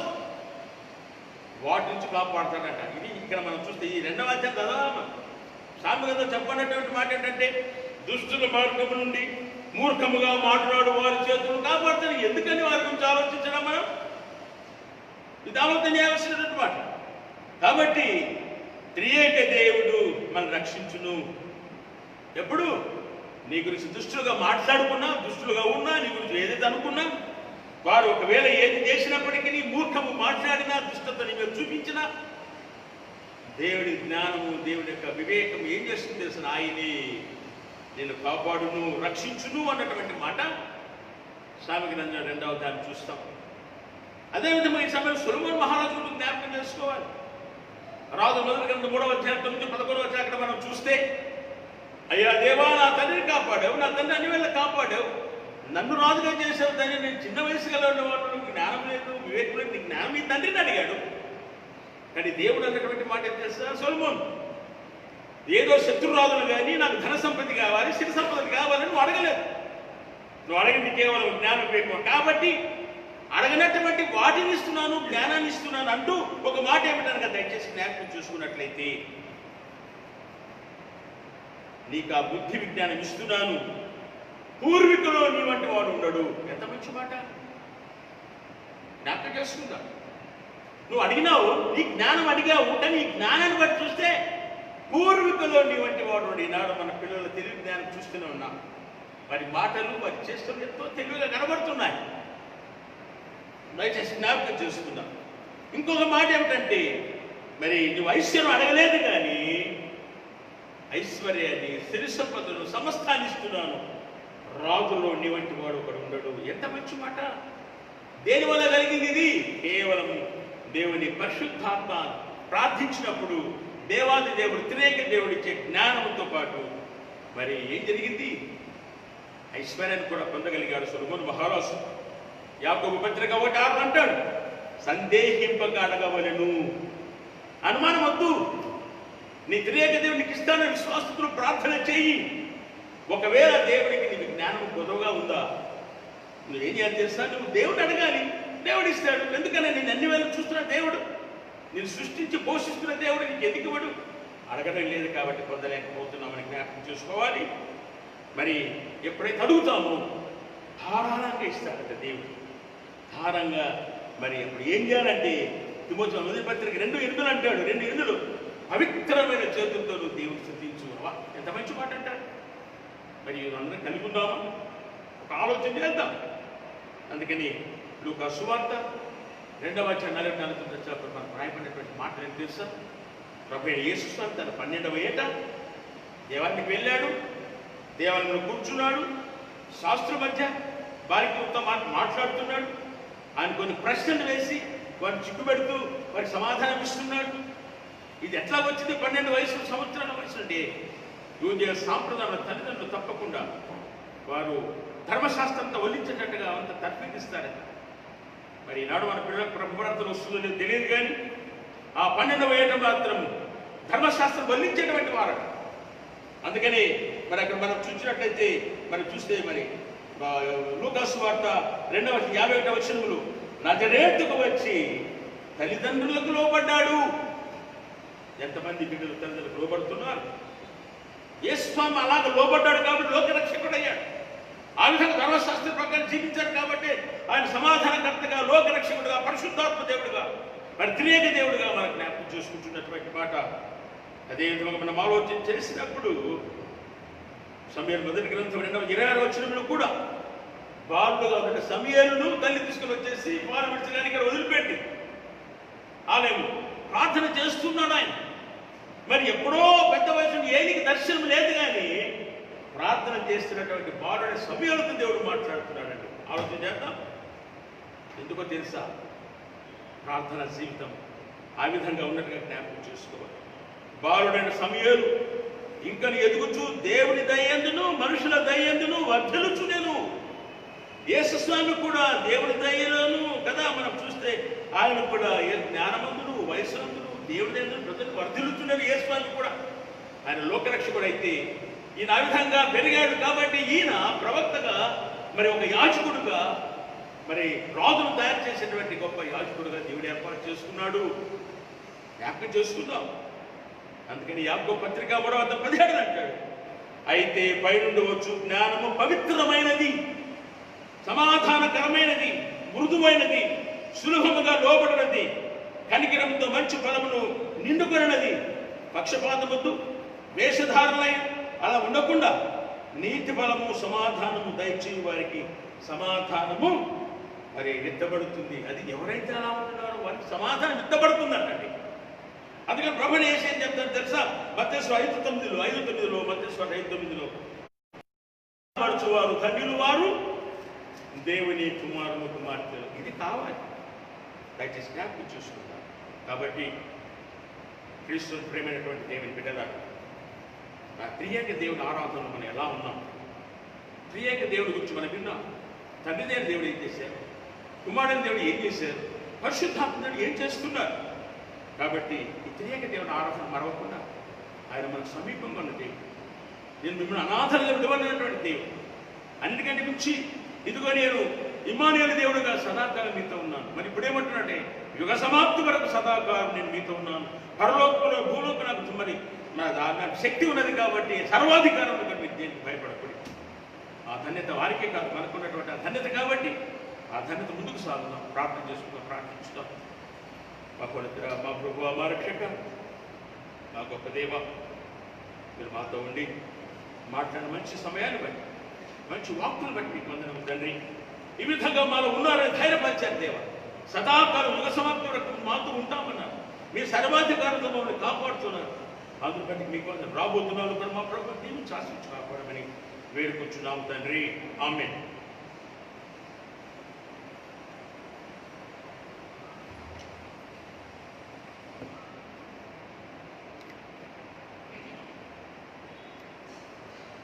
మనమందరము లేచి నుంచుండి 24వ పుటలో ఉన్నటువంటి అపోస్తలుల విశ్వాస సూత్రము చెప్పుకుందాం. ఆ తర్వాత విజ్ఞాపన ప్రార్థన చేసుకుందాం. ముందుగా 24వ పుటలో ఉన్నటువంటి అపోస్తలుల విశ్వాస సూత్రం పరలోక భూలోకములకు సృష్టికర్త సర్వశక్తి గల తండ్రి అయిన దేవుని నమ్ముచున్నాను. ఆయన ద్వితీయ కుమారుడిగా పుట్టిన వారిని విశ్వాసం ఉంచుతున్నాను. ప్రభువైన యేసుక్రీస్తును నమ్ముచున్నాను. ఈయన పరిశుద్ధాత్మను కనియ మరే గర్భంలో ధరింపబడి ఆమె పుట్టెను. పొంతి ప్రాత కాలముకు బాధపడి శిలవేయబడి చనిపోయి పాతి పెట్టబడి అదృశ్యలోకంలోనికి దిగను. మూడవ దినమున చనిపోయిన వాడు తిరిగి లేచి పరలోకమునికి ఎక్కి సర్వశక్తి తండ్రి అయిన దేవుడి కుడి చేతి వైపున కూర్చున్నాడు. సజీవులకు మృతులకు తీర్పు తీర్చుటకు అక్కడ ఆయన వచ్చును. పరిశుద్ధాత్మ నమ్ముతున్నాను. పరిశుద్ధ సార్వత్రిక సంఘములు, పరిశుద్ధ సహవాసములు, పాప క్షమాపణను, శరీర పునరుత్థానములు నిత్యం నమ్ముతున్నాను. ఆమేన్. విజ్ఞాపన ప్రార్థన చేసుకుందాం. మరి ప్రతి విజ్ఞాపన చివర ప్రభువా కనికరించు అని చెప్పవలను. పైనుండి వచ్చు సమాధానం కొరకును, మన ఆత్మల సంరక్షణ కొరకును ప్రభువును ప్రార్థించుదాము. లోకమంతటి సమాధానం కొరకును, దేవుని యొక్క పరిశుద్ధ సంఘముల క్షేమం కొరకును, వాటి ఐక్యత కొరకును ప్రభువును ప్రార్థించుదాము. లోకమంతటి సమాధానం కొరకును, మరి మన ప్రత్యేకంగా మన అధ్యక్షులందరి కొరకును, ఇతర సంఘ సేవకులందరి కొరకును, ముఖ్యంగా మన మోడరేటర్ గారు, మరి మోడరేటర్ కమిషనర్గా ఉన్నటువంటి మన మండల అధ్యక్షులు ఉత్తమ హృదయంతోనూ నిర్మల మనస్సాక్షితో తమ సేవ జరిగించినట్టు ప్రభువును ప్రార్థించడం. మన దేశ పరిపాలకుల కొరకును, అధికారుల వారందరికీ ప్రభువును ప్రార్థించడం. రోగుల కొరకును, బాధపరిచిన వారి కొరకును, దుఃఖించిన వారి కొరకును, మరణించిన వారి కొరకును ప్రభువును ప్రార్థించడం.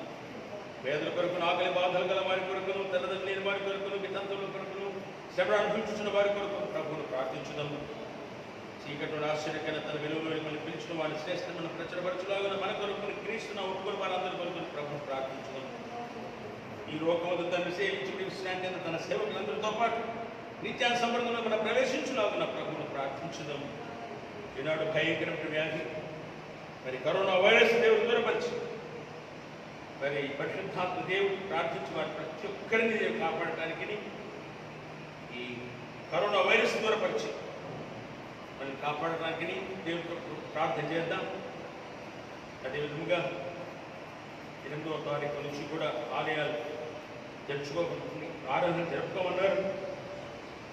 మరి ఆ విధంగా కొనసాగడానికి ఆ ఉత్తర్వుల మేరకు మనమందరము విధేయులంటే దేవుడి కృప కోసం ప్రార్థన చేసుకుందాం.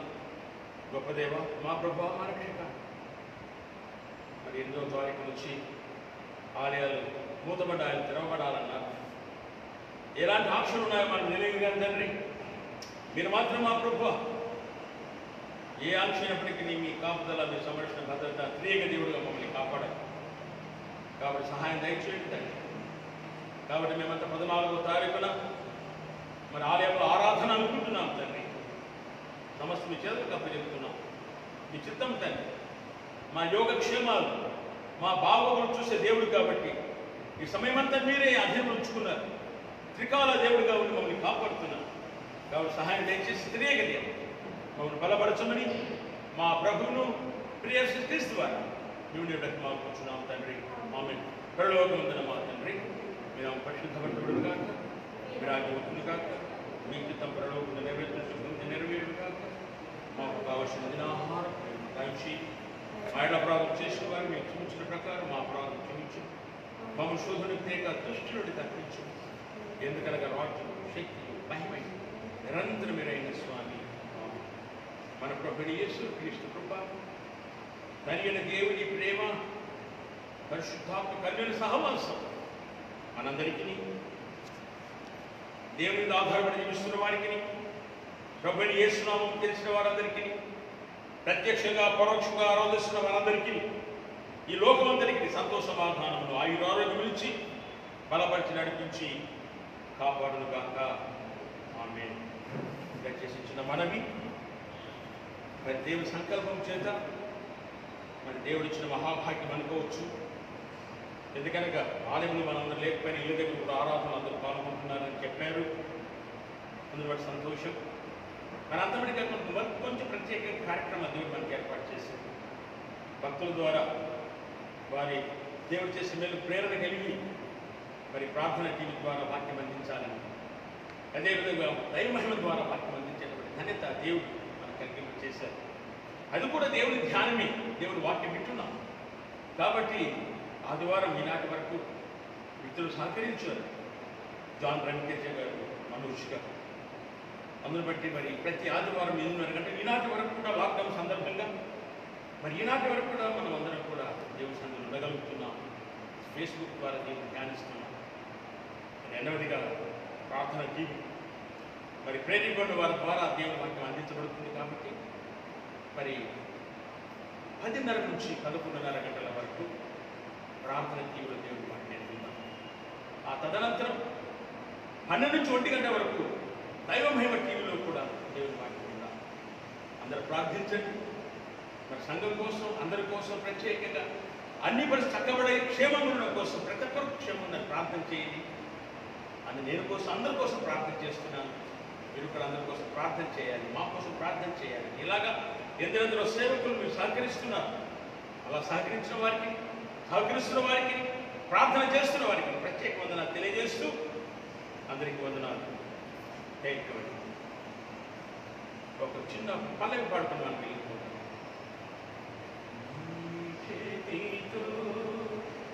నన్ను పట్టుకో నీ ఆత్మతో, నన్ను నడుపు శిల్పి చేతిలో, శీలను నేను అనుక్షణము నన్ను చెక్కుము. శిల్పి చేతిలో శీలను నేను అనుక్షణము నన్ను చెక్కుము. ఈ భూమిలో రాజు నీవే, నా హృదయలో శాంతి నీవే. క్రొమ్మారించుము నీదు ఆత్మను జీవితంతా